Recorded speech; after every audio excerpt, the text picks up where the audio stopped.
I'm with Billy Nashad, or better known as Elvis. Who or what is Elvis? Elvis is really a play on words. We all know of, the kind of the world version of the king of rock and roll was Elvis Presley. This Elvis is EL-VIZ. Basically, from the Arabic root word and Chaldean word El or Al, where we get El Shaddai, and where the Arabs get Allah, the El Al there is mighty. The Viz is Latin for powerful. So names are very important, as we know in the Bible. And when I was praying about this ministry, it was just the natural one to go for, spiritually and natural one to go for, because it just settled nicely in my spirit in that it doesn't alienate anyone, but really it's just giving glory to the almighty, all-powerful God. But the hyphen really distinguishes the fact that I'm not the almighty. So, as in the case of Gideon, the mighty man of valor, as the Bible called, the Hebrew root word there also was Elohim, but with a hyphen, so it's not almighty, it's mighty. So what do you actually do in your ministry? Basically, I was weaned on the music of Elvis Presley from when I was about 8 years old, having been in this country since 1963. And so, over the years, my father and my uncles, my dad had a coffee shop in Birmingham in the 60s. So it was a typical black and white tiled floor, jukebox in the corner type establishment. And what would happen on a Thursday would be this jukebox man used to come and change all the records. Of course, I and my sister would be kind of like coming back from school about 4 o'clock, and we'd be sat there waiting for him to throw all the old records out. And of course, we were fighting over the most colourful looking sleeves. I mean, we didn't know what they were, but so we'd be fighting over, all the Elvis records, Cliff and the Beatles, because they were the most colourful ones. And so from that sort of, it was that sort of connection really that I've then connected the music with these record sleeves, and as I got into my teens, that was it. I was a, big Elvis fan. So later on, when I came to the Lord in 1994, I kind of became a closet Elvis fan because I hadn't come out. I'd been in the music business professionally for 20 years, but it wasn't until 3 years coming to the Lord that my pastor, now Bishop Wayne Malcolm at Christian Life Centre in Hackney, asked me to join the choir. And I had reservations because I wanted to cut my links with my musical past, because that was kind of very much in terms of me, myself and I. But I'm glad I did take up the offer, because I fell in love with music all over again. And music in a sense that actually spoke about the love of God and how God had taken me out of my darkness. I loved it, I loved all my time on the choir. It was then that I spoke to Bishop Malcolm and said, look, I've got to let you into a little secret. I'm a big Elvis fan. And he said, oh great, I've got some Elvis gospel records at home. So that's good. So Elvis was well into the gospel music. Yes, he was, Paul. And this is how the ministry actually started, really, because having then had pastor pray for me and the church pray for me, in the year 2000, took the guitar and I went to Gracelands, and that was the beginning of this ministry, basically. It was basically to show the world another side to this man, where 1 week in August, they call it Elvis Week, the world descends like a pilgrimage, to pay homage to their God, as it were. And it was in the midst of all that my message was just a very simple message, did you know the King worship the King of Kings? And it started from that, and slowly it gathered pace. Many of these singers, backing singers, who are now pastors and actually in ministry themselves, once, adorned my bedroom walls on posters, they were now coming to my shows. And, I was interviewing them like you're interviewing me now. And doors were just opening. Because they were sharing so much and pouring so much out into my life and into my ministry, that really it's, and this is what I'm working on at the moment, is a screenplay. And one day, God willing, there will be a documentary which will show a totally different side to Elvis that I don't think the world has yet seen. Now, you were saying something the other day that Elvis himself had a vision to bring Palestinians and Israelis together. Tell me a little bit more about that. Yeah, actually it goes back to 1968. Elvis had just been married, just under a year, and what was then his little group of friends, which were labelled the Memphis Mafia, they decided, along with Priscilla Presley, to buy him a leather-bound Bible for Christmas that year. But on the inside of this Bible, they traced all his family tree, and actually one of the branches on his mother's side goes off to a Jewish lady in Austria, his great-grandmother. And that started his fascination with the Jewish cause, basically. And he researched it and looked into all this. And it wasn't until October of 1974 that God had actually opened a door for him to do something about this. And I got this story from one of Elvis's backing singers who relayed it to me. And it basically was that an Arab sheikh had come to see an Elvis show in 1974 in Vegas during those sort of Vegas years. And he met Elvis backstage. And the gist of the conversation was that he felt Elvis was the only performer alive at the time that could do a series of peace concerts and unite both Arab and Jew. And he was going to more or less, the Arab sheikh was going to more or less organize all this and set it all up. And this really was the beginning of really Elvis's motivational drive to get fit, to kind of come off all the prescription medications that he was on. And that's another story as well that I'll cover in this screenplay that I'm writing at the moment. You know, the world saw him as this kind of overweight, drugged up rock star. But wasn't really the case. I've had conversations with his doctor. He's now passed away, but and his nurse, Marion Kosh, who's still alive at the moment. And through most of my talks with them, and myself also being a medical sales rep, I began to see another side of what was happening in his life. For example, little situations like, you know, the world thought, wow, great designer sunglasses, look great. But they weren't exactly to keep the sun out. He actually developed diabetes in the early 70s. And this is a time where medicine wasn't advanced for type 2 diabetes. So as you know, and many of your listeners will know, one of the complications of diabetes is your blindness, end result, glaucoma is the starting point. So he used to have fluid drain from his eyes every 2 weeks. And so these were really basically to combat any stress on his eyes. Also the fact that with diabetes, as you know, he loved his food. Being a typical sort of Southern Bible Belt type person, they love their corn fries and their Southern fried chicken, and mashed potatoes. So he loved all that. But one other complication, which I'm sure a lot of your listeners won't be aware of, but will explain why he ballooned the way he did in weight, not only because of his diabetes, but he had a rare condition of the large intestines. You and I could have a pizza or two if we're really hungry, but at some point our stomach's going to, the nerve endings in our stomach and the intestines are going to send a signal to the brain to say, that's enough, we're full. And brain will send a signal back, and that's it, you stop eating. The condition that Elvis developed in the mid-70s, basically that response mechanism didn't work. So he could just eat and eat and eat, and not know he was full. And this is a few things I picked up. But in answer to your question, this really motivated Elvis, and along with his manager, Colonel Tom Parker, he wanted to do a world tour, which would start obviously in Memphis, but one of the stopping points would have been Wembley, because that would have been the only place in Europe that could have housed such a concert.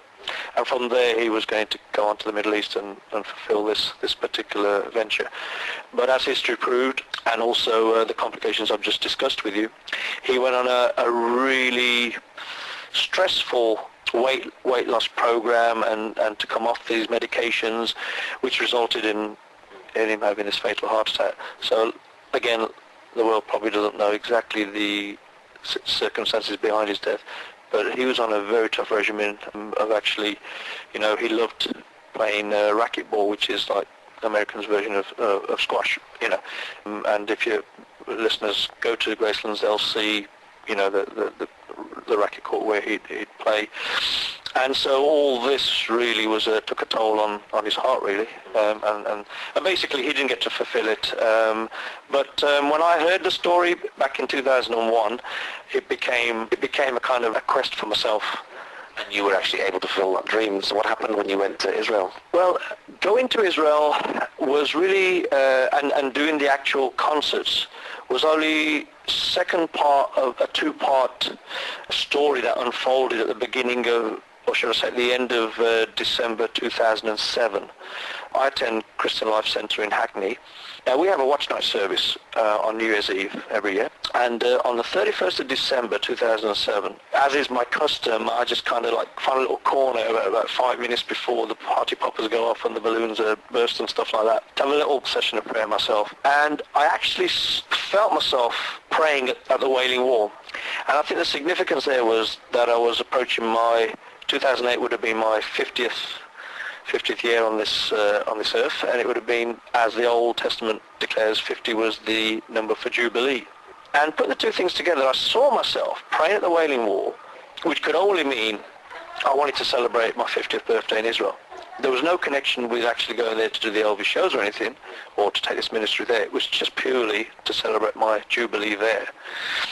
And so I said, okay, praise God. You know, I don't know anybody in Israel. I'm sure I can find out, you know, like I do with many countries that I go to, always get a connection with one of the churches there or one of the fellowships there. But I didn't have a clue about Israel at all. And so it kind of went on the back burner. And then, as a lot of your listeners will testify to this, you know, when the Lord places a dream and a vision on your heart, you know, we operate not only in natural laws in this world, like the law of gravity, but I believe we also operate in spiritual laws. And just as Proverbs declares that a man's gift will make room for him and bring him before great men. And I believe that when you apply that spiritual law subconsciously and in the spirit realm, God is working behind the scenes for you. Yeah. And you'll probably testify, you know, to your listeners of how your vision has come about purely by that law, by operating on that law. You weren't even looking out for. That's what happened in April of 2008. I got a call out of the blue from a dear family friend of mine. She's a pharmacist, works for the Lloyd's chain of pharmacies in Birmingham. We've grown up together as kids. And she invited me to a presentation of a new business that she was going into. I thought it quite interesting, being that she's not short of a penny or two, so it obviously wasn't for the money. And she said, no, you've got to see this product, you know, it's and being sort of dealing with doctors in your trade every day, it's actually developed by a Japanese doctor. I said, look, I will come along and support you on this. And as she began to do this presentation, I remember at the end of the presentation, I said, look, I will try the products myself, and if they're working for me, then I'm sure I can tell others about it as well, and I'll come on board. Well, a couple of months later, I did join the business, which was basically to become a wellness coach. Now, she then rang me again in June and said, the lady that recruited me, so is our team leader, she wants to meet you. I said, fine. So we arranged an evening at a local pub there for a meal. And turns out the lady was from Jerusalem, Jewish lady married to an Englishman. And her father had started this business in Jerusalem. And when she got married to an Englishman, he thought it'd be great for both his daughter and his new son-in-law to go to England and start the business franchise there. And as she's telling me this, you know, the hairs on my back are standing on end, and I begin to tell her about this vision of the Wailing Wall and my 50th birthday. Oh, she says, well, we're moving back. This was only a 3-year project. We've finished our work here, and the family is upping, rooting, and going to make a new life in Israel. And we'll be there in August. I said, wow, my birthday's in October. So she then gave me her address and said, you're our guest. We've got a big enough house. We're about 10 minutes outside of Jerusalem. And that's how that came about. And when we got to Jerusalem, obviously God had other plans. I went as a tourist, but 2 days before my departure, what should have been a scheduled tour of Bethlehem with Jerusalem on the one day turned out to be Bethlehem separate. And our Arab tour guide begins to ask me what it is that I do for a living, and I spoke to him in regards to my day work and also about this ministry. And he said he would introduce me to the events organizer at the Bethlehem Peace Center. So we went along in the afternoon, had a cup of tea with her, and she, as I'm telling her about exactly what I've just told your listeners now. She picked up the phone, mid-conversation, starts speaking Arabic to this gentleman on the other end of the phone, puts the phone down and said, can you come to my office tomorrow morning at 8:30? I said, yes, we've got 2 days, but tomorrow morning I can be at your office. She says, that was the Lord Mayor of Bethlehem, and he'd like to meet you and discuss dates of when you can come and do the Elvis gospel show. So that's how it all came about. And then we were invited to go back in December. We were scheduled to do the 21st, 22nd and 23rd. But on arrival in Bethlehem, my hosts, which was Pastor Jidala of the Lutheran Church there, he begins to tell me the story of the original Santa Claus, Saint Nicholas, who actually was a hermit priest who used to live in a cave in Bethlehem. And contrary to the Coca-Cola adverts, he actually dressed in green. It was a green robe, made wooden toys, which I'm sure he passed the skills on to these families that you have contact with. And he would go every Christmas and give out these toys to kids. And on that site of that cave, as you know, the Greek Orthodox have built a church there. So on my first night, having still been jet-lagged and 4 hours sleep, I was invited to go and do the Christmas children's show there on the first night. So what was it like for you doing a Christmas show in Bethlehem, doing the Elvis impersonation? Well, I'll tell you a funny story actually, because Manger Square was supposed to be scheduled for the 21st. Now on the 19th of December, I was scheduled to do the slot between 1 and 2 o'clock for the peace delegates inside the Peace Center on their return from the morning session. Now, as I was preparing and the 20-odd delegates were still having their lunch, the organizers came upstairs and said, look out the window. So we looked out the window at Manger Square, and it was packed. There's thousands of people. They were erecting a stage, and they were putting like 4 tiers of seating there, and the seats were being occupied by many of the Coptic priests and the other clergy, and also Muslim delegates as well from the mosque, and it was filling out. And the lady that had organized our show, she said, do you know, the delegates said they're going to be part of this event outside. It's not our event, but they've asked if you would go out and actually open this event. I said, what is the event? And she said, well, it's a charity called Children Without Borders. And right now, Arabic, Jewish and Christian children are marching from Jerusalem to Bethlehem, to Manger Square. And then they're going to address, the gathering here as to what this charity does. So, we've been asked if you'd like to do some songs and before they, when they arrive. And the look on the faces of some of these priests when they introduced Elvis was a picture, Paul. It was just a picture. But by the second or third song it was, they'd picked up their tunics and they were bopping away on the front row. That was a sight. That was a real sight. And I think it was on Arabic TV, so I don't know how that would have been received. But like, the whole row just got up and started bopping. It must have been so wonderful singing gospel songs in Bethlehem around Christmas time in Elvis style. It was awesome. Well, Billy, thank you very much for sharing about that. No, it's a great pleasure. Thanks for allowing me to do so.